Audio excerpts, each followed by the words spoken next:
इसमें देखो नमस्ते सर। कि लास्ट डे हम डिस्कस कर रहे थे करंट इलेक्ट्रिसिटी। आज इसको हम पोस्ट भी अपलोड भी कर देंगे यूट्यूब पर।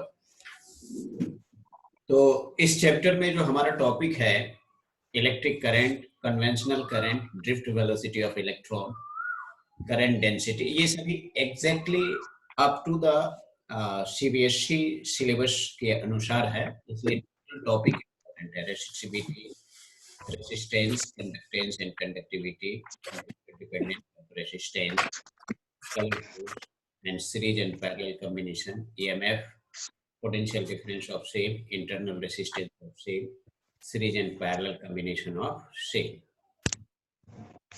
अब जरा ध्यान देना है। सबसे फर्स्ट टॉपिक था इलेक्ट्रिक करंट, इसको समझना है। तो इलेक्ट्रिक करंट को समझने के लिए, जो कि क्लास 10 में आप पढ़े भी हैं, तो जस्ट इसको एक रिव्यू क्लास के रूप में इसको लीजिए। Electric current is basically defined as the amount of charge flowing through any section of a conductor per unit time, and it is mathematically expressed as I equal to Q by T, where I is electric current and Q is amount of charge flowing and T is the time taken to flow that amount of charge. और इसमें ध्यान रखना है कि I equal to Q by T तब हम लिखेंगे जब फ्लो रेट कांस्टेंट हो। अगर वेरी कर रहा है तब उसको डिफरेंशियल फॉर्म में हम एक्सप्रेस करेंगे I equal to dQ by dt. Now various types of electric current now we have to know here. So try to understand a steady current. That means the current which does not vary with time and remains steady. That means if current is flowing through a conductor, charge is flowing through a conductor in such a way that every instant of time, the amount of charge crossing given particular cross section of the conductor remains same. That is, in every second, Q amount of charge passes through it. That is, the charge is not changing. That's why current remains steady. ऐसे कह दे कि अगर 2 coulomb charge 1 second में पास कर रहा है किसी conductor से, तो वो 2 कूलम ही रहेगा अगले सेकेंड में भी, नेक्स्ट सेकेंड में भी। और ऐसा नहीं कि वो 2 से 3 हो जाएगा या 2 से 1 कूलम हो जाएगा, ये ध्यान रखना है। तो इसको हम कहेंगे स्टेडी करंट। दूसरा है varying current. That means current whose magnitude varies with time. That means कि amount of charge flowing through given cross section of conductor is not constant with time. मतलब ये कि अगर कंडक्टर के किसी एक पोर्शन से करंट चार्ज क्रॉस कर रहा है 2 कूलम, तो अगले सेकेंड में 2 कूलम नहीं रह सकता है, वो 1 कूलम हो सकता है, 1.5 कूलम हो सकता है, या 2.5 कूलम हो सकता है, और 3 कूलम हो सकता है, और फिर नेक्स्ट सेकेंड में और भी कुछ और हो सकता है। That means variable. इसका मतलब ऐसे करंट को हम वेरिंग करंट कह सकते हैं और नॉन स्टेडी करंट कह सकते हैं। थर्ड टाइप ऑफ करंट जो आता है अल्टरनेटिंग करंट। अब तक में 2 करंट को हमने देखा, तो उसमें क्या था, मैग्नीट्यूड वेरी करे या ना करे। इसी कॉन्टेक्स्ट में हमने उसको 2 पार्ट में बांट दिया। अब सवाल है कि मैग्नीट्यूड भी वेरी करे और साथ साथ डायरेक्शन भी वेरी करे, तो ऐसे करंट को हम अल्टरनेटिंग करंट कहेंगे। शर्त ये है कि मैग्नीट्यूड और डायरेक्शन पीरियडिकली इंक्रीज और डिक्रीज हो रहा हो और चेंज हो रहा हो, ऐसे करंट को हम अल्टरनेटिंग करंट कहते हैं। फॉर हाफ साइकिल ये पॉजिटिव फॉरवर्ड डायरेक्शन में फ्लो करेगा, for next half cycle reverse direction में फ्लो करेगा। और साथ साथ ये देखो कि करंट 0 से मैक्सिमम वैल्यू तक इंक्रीज हो रहा है, ये देखो, और मैक्सिमम वैल्यू यहां हो गया। अब फिर करंट डिक्रीज करने लगा। डिक्रीज करके 0 हो गया, अब फिर इंक्रीज कर रहा है नेगेटिव डायरेक्शन में, फिर मैक्सिमम हो गया, और फिर डिक्रीज हो रहा है and becomes 0, and then again increase in positive direction and so on. ये अल्टरनेटली होता रहेगा, ऐसे करंट को हम एसी कहते हैं, alternating current. That is a type of electric current whose magnitude varies continuously and direction changes periodically. Magnitude तो continuously change होता रहता है, even direction changes periodically. अब आपका है conventional current. So in order to understand conventional current, you need okay, so try to understand. Conventional current is a type of current whose direction is always directed along the applied electric field or in the direction from high potential to low potential. That is from positive section of the conductor to negative section of conductor, or you can say from positive terminal of the battery to negative terminal of battery. This is the conventional current. जैसे किसी conductor को हम battery की 2 terminal से connect करते हैं, तो conductor का वो पोर्शन जिसको पॉजिटिव टर्मिनल से कनेक्ट किए वो पॉजिटिव हो जाता है, जिसको नेगेटिव टर्मिनल से कनेक्ट किए वो नेगेटिव हो जाता है, and hence electric field directed from positive parts to negative parts, and hence positive charge flow in the direction of electric field, that is from positive to negative, and this is conventional current. अगर in context with electron लेते हैं, क्योंकि conductor के अंदर electron ही flow करता है, क्योंकि positive charge conductor में कोई पार्टिकल है नहीं जो कि फ्लो करता है, जो कि पॉजिटिव चार्ज कैरी करता है, क्योंकि इलेक्ट्रॉन फ्लो कर रहा है। तो इलेक्ट्रॉन के फ्लो के कॉन्टेक्स्ट में अगर हम कन्वेंशनल करंट को लेते हैं, जबकि इलेक्ट्रोलाइट में पॉजिटिव और नेगेटिव दोनों फ्लो करता है, लेकिन कंडक्टर की बात कर रहे हैं तो केवल एक ही one charge carrier are there, that is electrons. So how will you define conventional current in context with electron? So we define that current which is flowing in the direction opposite to that of the motion of electron. That is called conventional current. So ये देखिए, electron moves from negative parts of the conductor to positive parts of the conductor. That is in opposite direction of electric field. Electric field is directed in this direction, जबकि electron is moving in this direction. तो conventional current is always directed in the direction opposite to the flow of electron. Okay, अब हम drift velocity की बात करते हैं।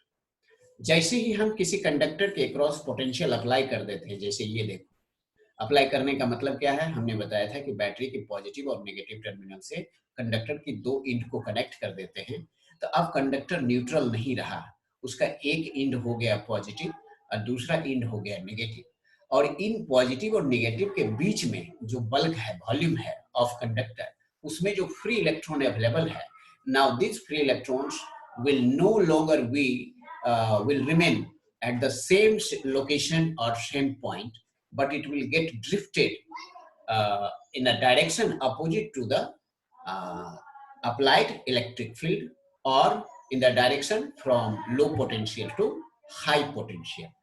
क्योंकि electron पर नेगेटिव चार्ज होता है, इसलिए ये एक फोर्स फील करेगा, and it will always tends to move towards the positive part of the conductor or towards the positive terminal of the battery. और ये फोर्स फील कर रहा है तो फोर्स उसको ड्रैग करेगा, ड्रिफ्ट करेगा। जैसे आप देखोगे कि हाई करंट वाटर फ्लो में कोई लकड़ी का लॉग रख देते हैं तो वो लॉग ड्रिफ्ट हो जाता है, अपने आप खींचा चला जाता है in the direction of flow of water. तो उस लॉग को हम कहते हैं कि logs are getting drifted due to the flow of water. यहाँ पर क्या होगा, और वाटर किधर से किधर फ्लो कर रहा है, from high altitude to low altitude. ठीक उसी तरह से यहाँ पर क्या होगा कि जब हम कंडक्टर के एक टर्मिनल को पॉजिटिव टर्मिनल ऑफ बैटरी से कनेक्ट कर देते हैं और दूसरे को नेगेटिव, तो कंडक्टर का 2 इंड जो है, एक हाई पोटेंशियल पर आ जाता है, इलेक्ट्रिकली हाई पोटेंशियल, तो दूसरा electrically low potential. That's why electron starts drifting. Electron starts drifting in the direction from a low potential to high potential due to having negative charge over it. जबकि positive charge will starts drifting from high potential to low potential. Okay, तो इसको हम कहते हैं drifting. और drifting समझ में आ गया. अब जरा समझते हैं कि इलेक्ट्रॉन कितना फोर्स फील करता है जब उस पर पोटेंशियल अप्लाई करते हैं. तो ये देखिए, ये एक कंडक्टर है जिसकी area of cross section A है और इस कंडक्टर का लेंथ यहां से यहां तक एल है. इस कंडक्टर का वॉल्यूम कितना हो गया? ए इंटू एल, यानी area of cross section into height. Volume हो गया. और अब जरा ध्यान देना है कि इस कंडक्टर में टोटल फ्री इलेक्ट्रॉन कितना होगा. तो पहले हम निकाल लेते हैं electron number density. Electron number density को हम स्मॉल n से डिनोट करते हैं. That means number of free electrons available per unit volume of the conductor. तो यूनिट वॉल्यूम में n इलेक्ट्रॉन अवेलेबल है, इसी को कहते हैं हम इलेक्ट्रॉन डेंसिटी. तो Al वॉल्यूम में कितना इलेक्ट्रॉन अवेलेबल होगा? n into Al. तो total number of electrons are there equal to n into A into L. ये total number of electrons in the given sample of conductors है. Okay, अब तो इतना electron हुआ और एक इलेक्ट्रॉन पर चार्ज है E, small e, that is 1.6 into 10 to the power minus 19 coulomb. तो n इलेक्ट्रॉन में यानी कि A n E यानी A L n यानी n A L में कितना इलेक्ट्रॉन हो, कितना चार्ज होगा. हम ये कह देते हैं कि यूनिट वॉल्यूम में इलेक्ट्रॉन है n, तो Al वॉल्यूम में इलेक्ट्रॉन कितना हो जाएगा? Al into n. और इस टोटल नंबर ऑफ इलेक्ट्रॉन को हम कहेंगे कैपिटल N. स्मॉल n है number of electron per unit volume और कैपिटल N हो गया total number of electron in the given sample of conductor and which is given as capital N is equal to Al into n, small n. अब एक electron पर charge है small e, तो n electron पर कितना charge होगा? Capital N into E. और capital N का वैल्यू है Al इंटू n और उसको फिर E से मल्टीप्लाई कर देते तो वो हो जाता है total amount of charge Al n E. ये इसको कैपिटल Q आप कह सकते हो. और अगर इलेक्ट्रॉन को इस टर्मिनल से इस टर्मिनल तक आने में टाइम लग रहा है t, तो करंट क्या हो जाएगा? Q by T. ये भी आप समझ लिए हो, नोट कर लेना है. करंट हो जाएगा Q बाई टी. अब तक हमने Q कैलकुलेट किया. Q कितना कैसे आया? Total volume of the conductor into total number of free electrons. Free electron density से मल्टीप्लाई कर दिए तो टोटल नंबर ऑफ इलेक्ट्रॉन्स मिल गया और एक इलेक्ट्रॉन पर जो चार्ज है उसको मल्टीप्लाई कर दिए तो total amount of charge flowing निकल आया.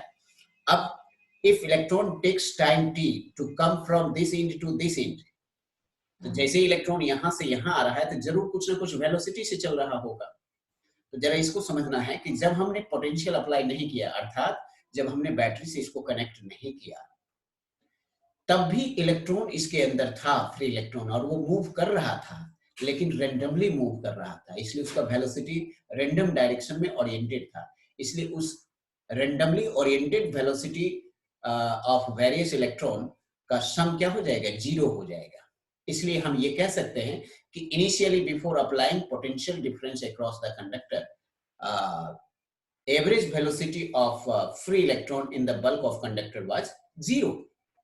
But as soon as potential is applied across the terminal of the conductor, in that situation, average velocity is non-zero because now electrons are not moving randomly, but they starts moving in the direction opposite to the electric field or in the direction from low potential to high potential. So electron starts drifting in this way, in this direction.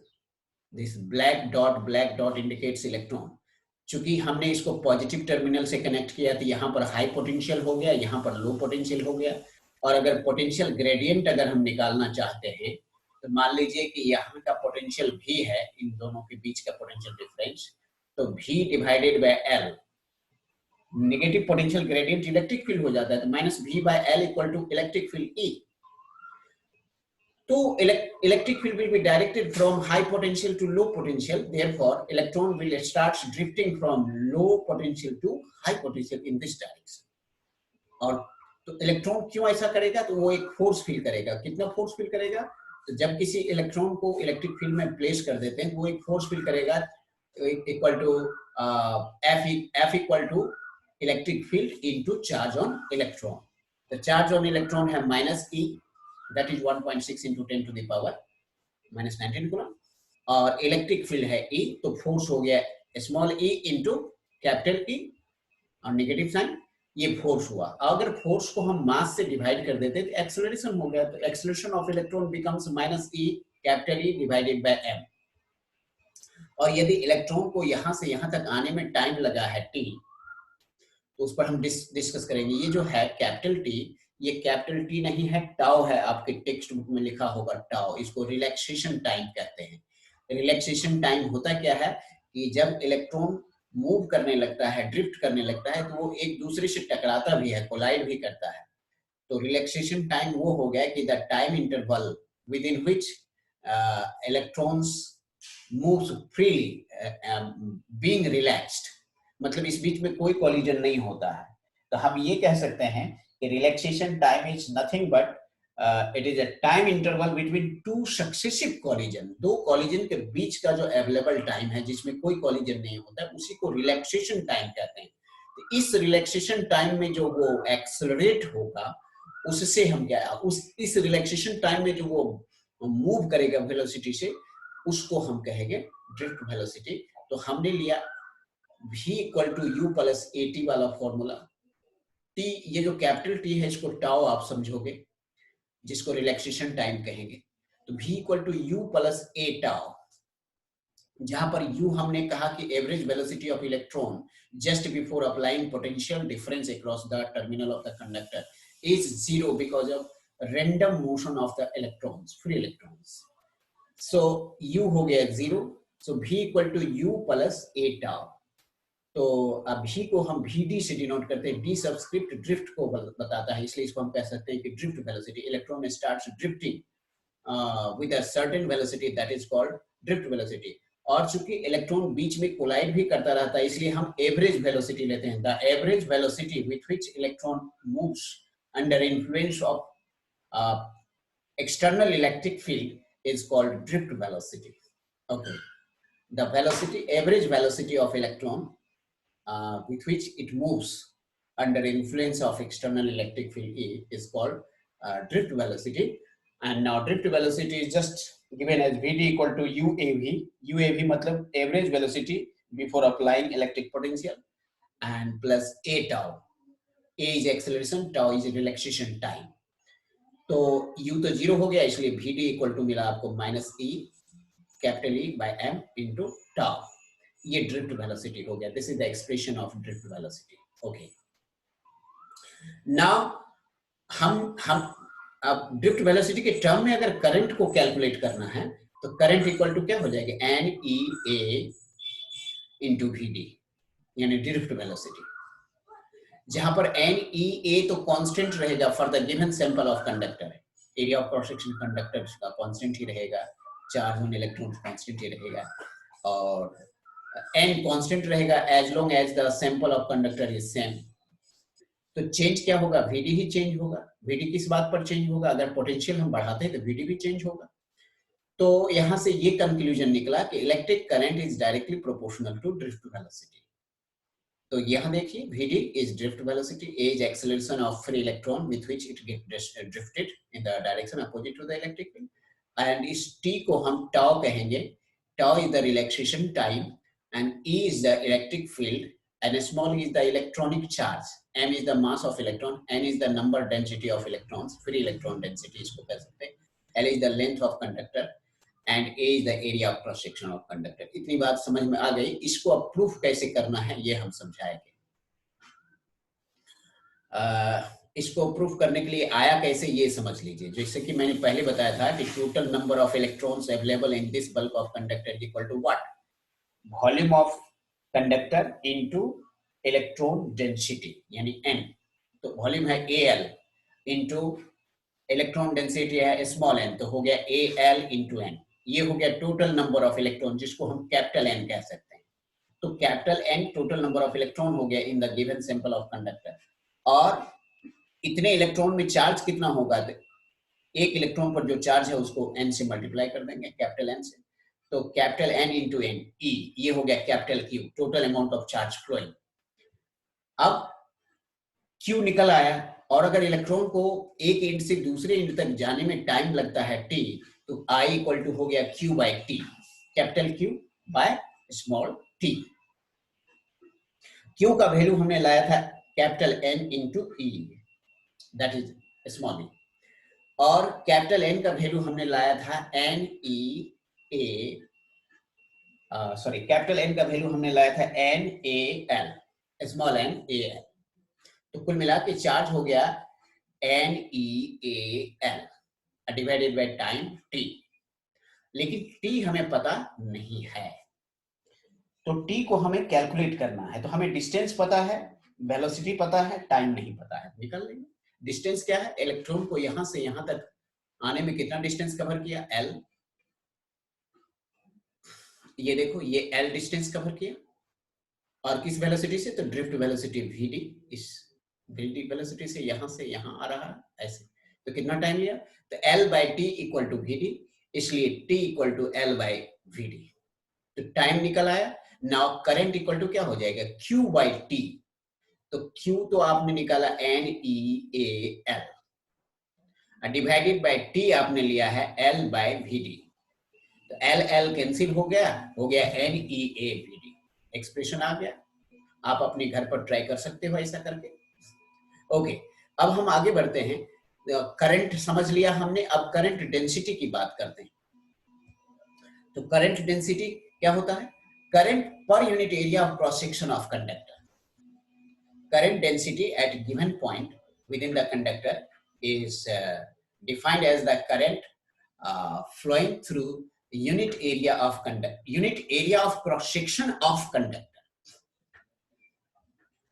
So provided the area is perpendicular to the direction of flow of current, इसलिए हमने cross sectional area हमने लिया था, क्योंकि यहाँ area vector आ गया, involve हो गया। क्यों, क्योंकि यहाँ शर्त रख दिया है कि area must be perpendicular to the direction of flow of electron, इसलिए हम यहाँ एरिया वेक्टर ले लेंगे। Therefore current equal to what, current density equal to what, I divided by A।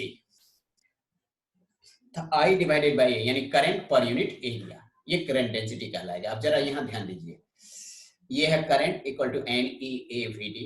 तो A को इधर ले आए, डिवाइड कर दें LHS में ला करके, तो क्या मिलेगा, I by A equal to NeVd। तो ये कहलाएगा current density, NeVd current density. इसलिए आप देखिए यहाँ करंट डेंसिटी NeVd, यानी free electron density into charge on electron into drift velocity. तो फ्री इलेक्ट्रॉन डेंसिटी कांस्टेंट रहेगा जब तक मैटर ऑफ कंडक्टर सेम है, चार्ज ऑन इलेक्ट्रॉन सेम रहेगा, तो इसका मतलब current density is also directly proportional to drift velocity. Vector form में जब लेते हैं तो current is scalar quantity but current density is a vector quantity, क्योंकि यहाँ पर एरिया का डायरेक्शन फिक्स कर दिया गया है, इसलिए current is a scalar quantity. और scalar quantity is always expressed in terms of vector product of scalar product of two vectors. तो दो वेक्टर क्या क्या होगा, एक तो करंट डेंसिटी अपने आप में एक वेक्टर है और एरिया अपने आप में एक वेक्टर है, इसलिए dot product of current density vector and area vector equal to scalar equal to current। तो ये भी समझ में आ गया।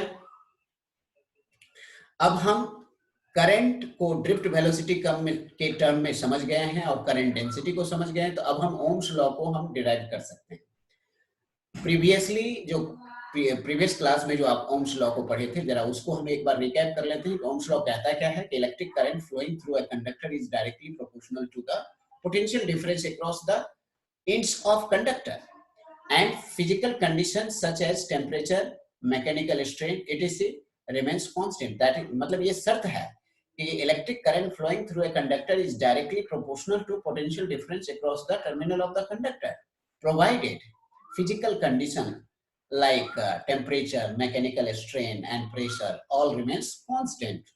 In that case, I proportional to V होता है, or you can say V proportional to I, so V equal to Ri, where R is proportionality constant and it's called resistance.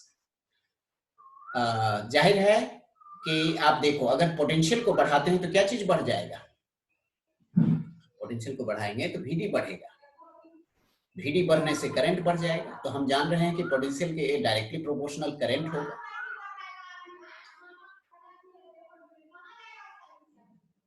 इसके बाद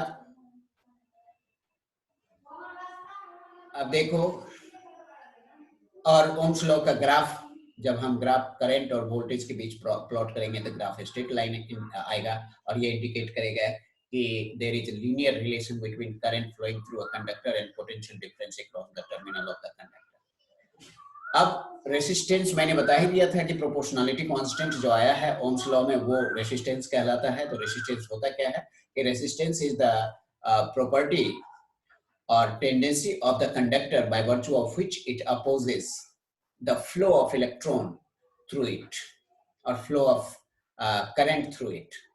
So resistance of conductor is a position offered by the conductor to the flow of electric current through it, and is given as according to Ohm's law, V equal to IR, so R equal to V upon I. And resistance in terms of physical features of conductor, अब देखिए, अब तक resistance हमने class 10 में तो ऐसा ही पढ़ा था। अब हम रेसिस्टेंस, और क्लास 10 में हमने क्वेश्चन भी पूछा था कि why resistance of copper and aluminiums are different if we take the same size shape of the conductors, one of aluminium and other of copper, then will their resistance remain same or different? If answer is will different, then why? उसका answer उस class 10 में हमने देने की कोशिश किया था, लेकिन उस समय बच्चे नहीं समझ पाए थे, लेकिन अब आप समझ पाओगे, क्योंकि उस समय ड्रिफ्ट वेलोसिटी का कॉन्सेप्ट हमने नहीं दिया था, क्योंकि उस समय सिलेबस में था नहीं। तो जरा आप ध्यान देना है, अभी तक हमने ये प्रूफ करके दिखा दिया था कि current is just equal to NEA into VD। ये मैग्नीट्यूड ऑफ ड्रिफ्ट वेलोसिटी चूंकि वेक्टर है तो केवल यहाँ करंट स्केलर है, तो इसलिए इसके केवल मैग्नीट्यूड यूज करेंगे। ओके, तो NEA ये तो हम पहले से जान रहे हैं, और VD के बदले में हम प्लेस कर देंगे, VD का वैल्यू क्या लाए थे ये याद कीजिए, ये देखिए, ये VD का वैल्यू था -E into capital E divided by m, ये हुआ एक्सेलरेशन इंटू टाउ, जिसको T आप यहाँ देख रहे हो, ये टाउ है रिलैक्सेशन टाइम। लेकिन चूंकि हम वहाँ करंट निकाल रहे हैं तो वेक्टर साइन यहाँ से हटा देंगे, केवल मैग्नीट्यूड लेंगे। तो इसीलिए यहाँ पर हम क्या किए कि VD के बदले में हमने प्लेस क्या कर दिया है, E into magnitude of capital E divided by m into tau. और E का वैल्यू क्या होगा? E हम जानते ही हैं कि it is expressed as negative gradient of electric potential.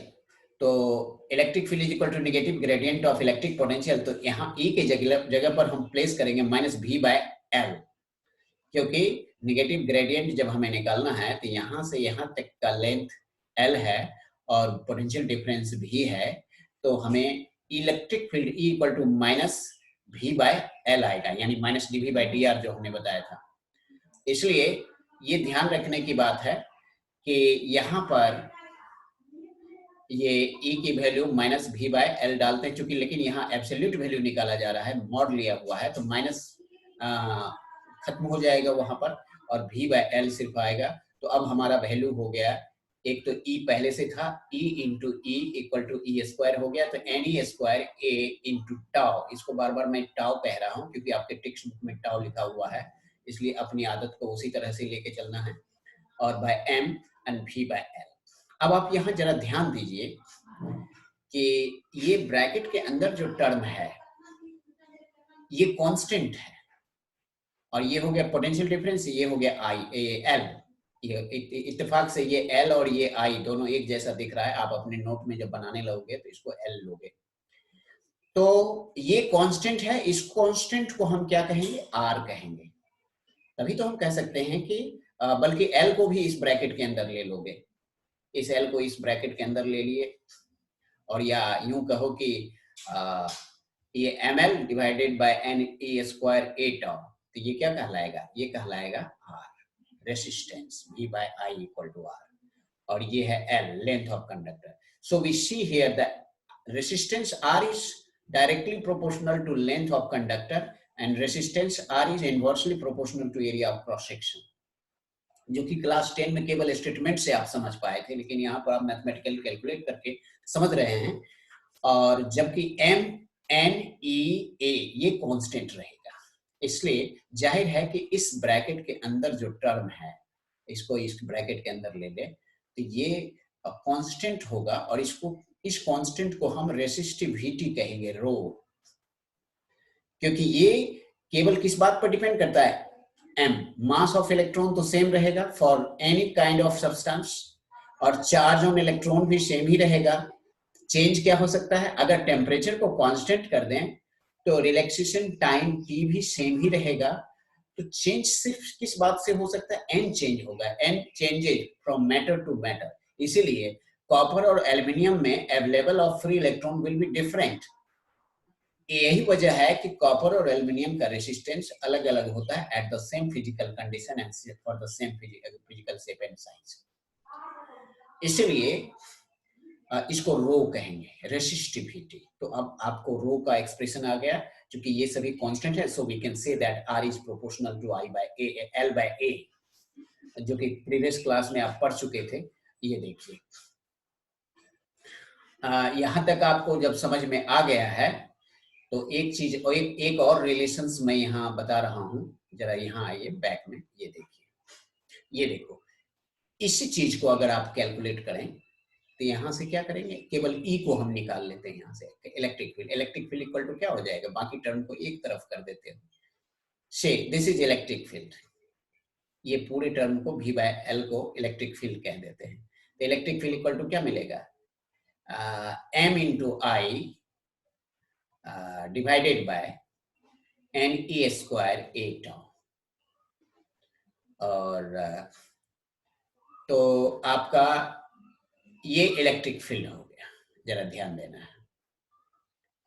अगर इसको हम, hello, bio class, bio class है तो यस क्लास हम ओवर कर देते हैं, देखते हैं टाइम कितना हो गया। ओके, तो आज का क्लास मुझे लगता है ऐसे भी कुछ देर में ये ओवर ही होने वाला है, सो जस्ट वेट। तो ये रिलेशन आपको नेक्स्ट डे हम कहेंगे microscopic forms of Ohm's law, इसको हम नेक्स्ट क्लास में डिस्कस करेंगे। और आज का क्लास को हम यहीं पर ओवर कर देते हैं, और इसका लेक्चर जो है अपलोड हो जाएगा। Okay, yes, okay, thank you sir, thank you sir.